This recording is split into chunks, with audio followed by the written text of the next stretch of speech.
In today's video, I'm going to show you how to apply filters for events and conversions in Looker Studio. Filters are a powerful way to focus your reports on the exact data you care about, making analysis faster and more precise. Let's walk through this step by step. First, open your web browser and log in to Looker Studio. Once inside, navigate to the report where you want to apply filters. Select the chart, table, or control you want to filter. This could be a scorecard, a pie chart, or any visualization that shows your data. On the right hand side, make sure the Setup tab is selected.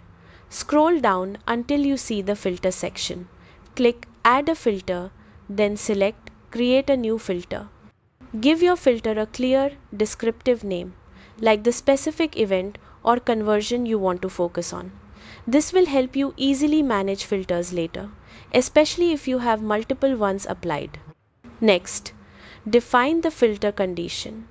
Click Add a clause.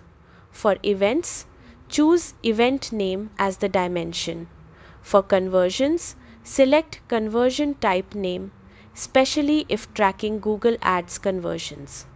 Then choose an operator such as equals, contains, or regex contains, depending on how precise you want your filter to be.